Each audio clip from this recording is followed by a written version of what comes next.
really the prime mover in a statewide effort to assess the wetlands, and you can imagine what a huge undertaking this is. And he's a bit of an archaeologist as well as a biology expert, and he's going to undertake a project here to look at what we have. And I don't know how long it will take, but probably several visits. And as you all probably learned from all the harassing I do, we are a seep lake, meaning that we do not have tributaries that feed our water supply, that our lake water is charged entirely with runoff and spring generation. So this is vital to us, and if you've ever hiked up beyond the south end of the lake, you know that it's very marshy up there, and that's really the main source of the water that comes to us. We'd hope to meet at my place because we have a wetland of our own that is low-lying and is formed by state culverts or town culverts that feed that wetland. And as part of the Lake-wise survey that was done of our property, Amy Peacock persuaded us to stop mowing that wetland, to stop really grooming it, if you will, because it is much more productive if it can be left as natural as possible. And it's land that we can't use because it is so wet from the runoff. And the culverts that have been renewed in the last couple of years have made that situation a little more impactful, because now we get a rush of water that comes off the hillside, and it probably needs more management. But if you were there today, you could look in back and see the beautiful fall foliage of the ferns and Joe Pye weed, and it's a beautiful spot. Last year, Bob Boyce discovered some purple loosestrife back there, which we've started to remove now. We've got some other invasives that Jack is helping me to tackle. But anyway, we're not going to be able to see that today. Another time I'd be happy to show it to all of you. But thank you very much. And I just want to let you know Jack is doing a videotape of this so that we can share it with other members of the association on our website. So you have anything to add, Jack? No, except I'd ask Charlie to sort of keep it brief with a few points that I thought we'd be interested in, and then we'll leave from here. Cool. So go ahead, Charlie. Yeah, so basically I'm Charlie Hohn, and I do wetland bioassessment, which means I get to do ecological assessments of wetlands throughout the state, which is really a lot of fun, and also means there's not usually one area I drill down in as much, unless it's just for like a short project. But anyhow, we've got one of the important things to know about wetlands in general is that we're in the process of trying to figure out how to update the mapping, but there is a lot of wetlands that are unmapped and with no ecological surveys throughout Vermont, like the vast majority of them. So what I've been doing is going to as many wetlands as I can throughout the state and frantically trying to survey them and map them. And we've actually now got a computer model that is doing some mapping. It hasn't been run for this watershed, but hopefully we get the funding to do the whole state.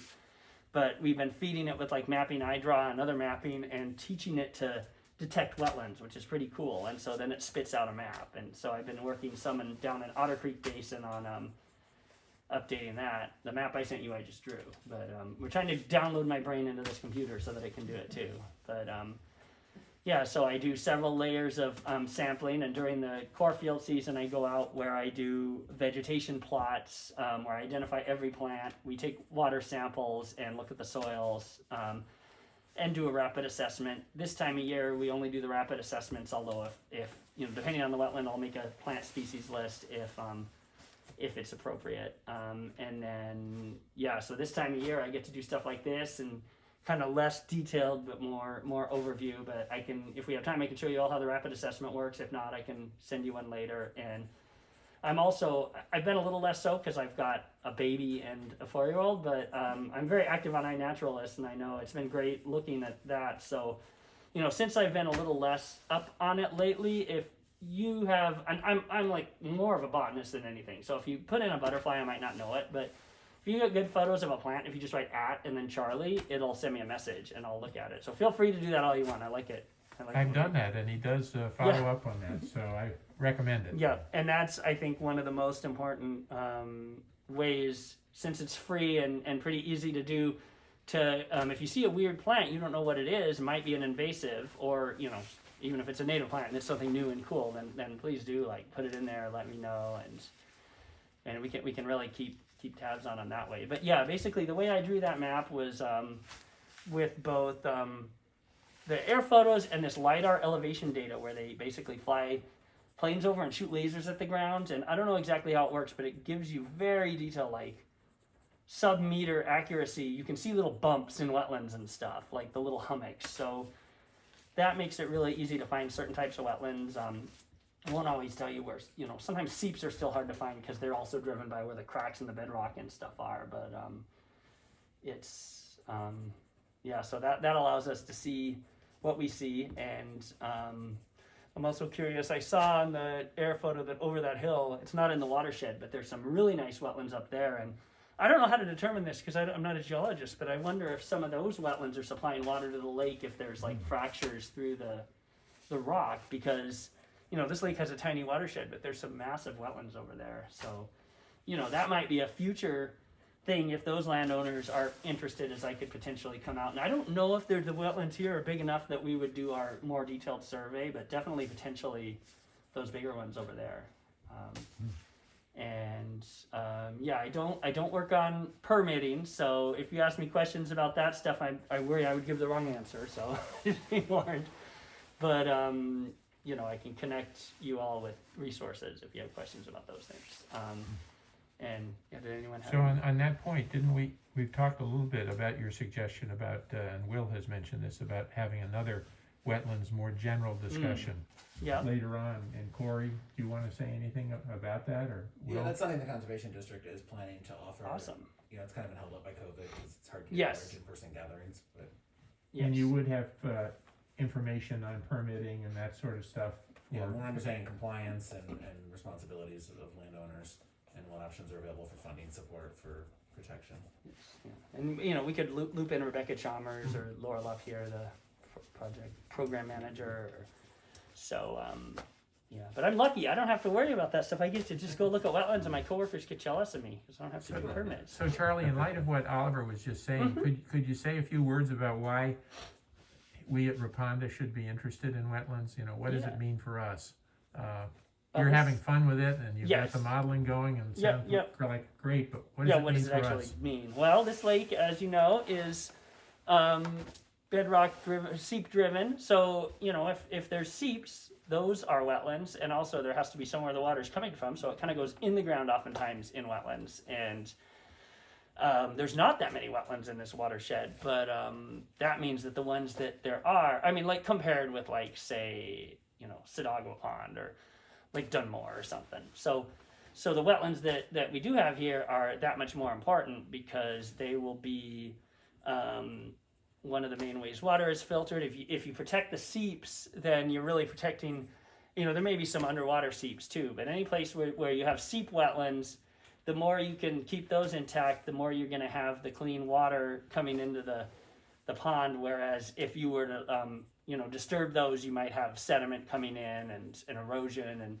and just less consistent seepage. When you lose the wetlands, you lose the ability of groundwater to recharge to some extent too. And also in terms of habitat, we have there's data from a nearby area in Canada that shows that in an ecosystem kind of like this, where you have only a couple % of the land is wetland, you will have half the plant species will be in the wetland. So they're really, really important for plant diversity, and of course that means they're also important for pollinators, for fish, for birds. So they're very, when you have less of them, they're probably more disproportionately notable in terms of how they affect the ecosystem. So, that's, and you kind of keep an eye on them, and they'll also be good indicators if there's changes in the water quality, if there's changes in, the how water's moving through the wetland. You might see changes in which plants are there, maybe even just from one native plant to another. But if you see that and notice it, then it's telling you something. So, there's a lot to be seen, just in finding these little wetlands and keeping an eye on them in the places where you're able to do so. Yeah, I just have a quick one, because I'm from Massachusetts, Mm-hmm. and the wetlands are revered and well-regulated. Yes. Extensive permitting programs, a lot of that delegated to town. Yeah, commissions. that's what because I'm on the Montpelier Conservation Commission, and anyway. Yeah, I chair that conservation commission in the town. Yeah. What does Vermont have? I So could never figure out from a permitting program, who does the permitting? Does the state, does the county, does the planning agencies? Let's do Laura's program. Isn't it? yes, it's through the state, and I can tell you, and I can talk about this. Even I can't say specifically whether or not one wetland needs a permit or something, but so there's the state wetland rules, which protect eligible wetlands, the ones that are class 2 rather than class 3, and that's done through the state. In Vermont, counties, I mean, at least where I live, counties do almost nothing. Like there's no county environmental or ecosystem or natural resource agency that I'm aware of. Certainly in other states, I'm from California, it's very different there. But and so those wetlands are protected under the wetland rules, in that one would have to get a permit if they're disturbing a class 2 wetland or the buffer within 50 feet of it. Now my guess is, though I don't know a ton about the lake regulations, that most wetlands here would also be within the lake buffer, unless they're just little seeps up there. And that's another note, is the state does not necessarily have the ability legally to protect a little tiny seep that would be deemed class 3, and that is something where the town can step in, and in some cases towns have other like zoning protections and stuff. It's Isolated wetlands. the towns are more limited. It's not like in Massachusetts. I was surprised to hear how much the conservation commissions do there, because We're feared. I can't do anything to people. Yeah, in it's not like that in Vermont. We're Yeah, feared. no, we're like, And we spend a lot of time telling people not to fear us, and at the end of the process, I think they appreciate the input and that type of thing. But anyway, Yeah.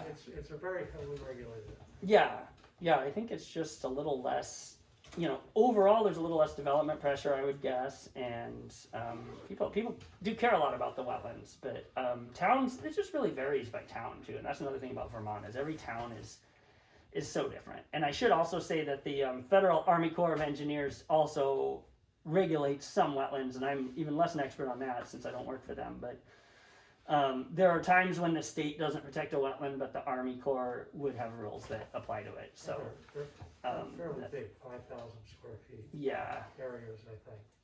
and so I know that the rules are always changing, and I don't know what the status of that is for what they protect, but yeah, just something else to keep on the radar.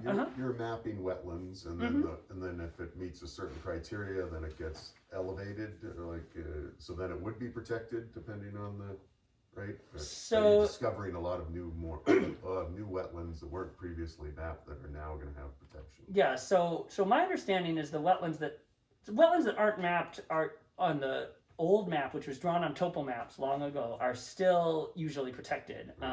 But what we're doing is updating the map so we actually know where they are. And if a landowner has a wetland and they aren't sure whether or not it's protected, you can connect with Rebecca, and actually for free she will come out or just review. Sometimes you can just look on the computer and say, all right, there's no wetland. It's really unlikely to have a wetland there, because it's a cliff or something. But so yeah, that's how. Although I've seen wetlands on cliffs, but that's a whole other. So that's basically. Does that make sense? The mapping doesn't. The laws are somewhat linked to the mapping, but not exclusively. Right. Which is good, because the maps are wrong. Well, but you're trying to update the ecological aspects Yes. of the maps, and you're going to leave the regulatory parts of that to somebody else. Is that your role, it sounds like. Yes, there may be, and sorry, I keep fiddling with my mask. I'm not used to. There may be. So there's several different layers of mapping, and there's what's called the advisory layer, which is actually often better mapping, but it's not connected to the wetland rules. And then there's the National Wetland Inventory and the Vermont State Wetland Inventory, and those are the really old maps, especially for the southern part of the state. Like forested wetlands aren't usually on there. Small wetlands usually aren't on there. A lot of other wetlands aren't on there. You know, it's just really, it was good mapping for the time, but some of that was literally from the 70s.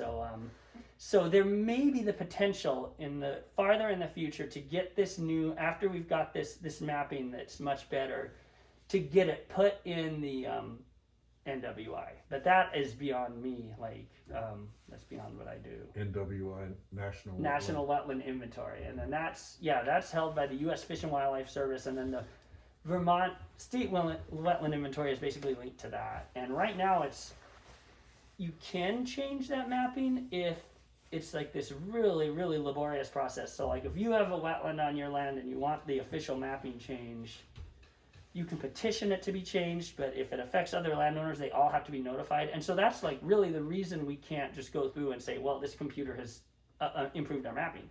Because even if it's not great, it would be worlds better.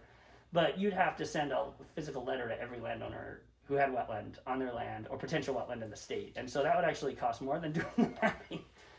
So for now, we're just stuck with that map. But so I will, after, looking at this, I will make sure the advisory layer is updated for this watershed based on what I find. And that, again, doesn't link to the laws, but that is going to hopefully be more useful for you all in terms of understanding where your wetlands are. And the other thing is if there's one that I didn't map that you find, you can put it in iNaturalist. Like just take a photo of a plant or an animal or something, because you can't put in wetland, you have to put in a species. But if you take a photo of a wetland plant, put it in iNaturalist and have good GIS and tag me, I can then map that as a wetland because then it's been field verified. So or conversely, if there's something on the map that looks like wetland and you look at it and it's totally not, then yeah, same thing. You can, and I have a project, we started a project like that for Otter Creek. It hasn't really gone anywhere yet because of COVID, but like everything else, I guess. But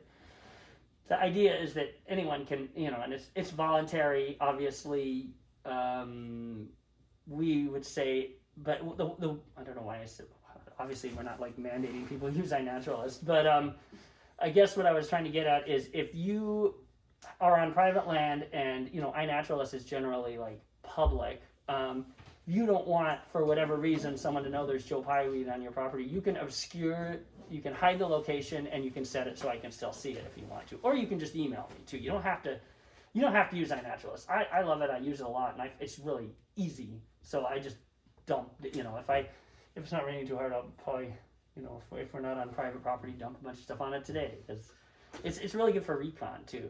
But, And you're C. Hohn? Is that how you? no, I'm just Charlie. Charlie. I've actually I've been on there since 2011, so I was one of the first users, and it was actually a mistake. I was trying to write something else in, but I put my name in the wrong field.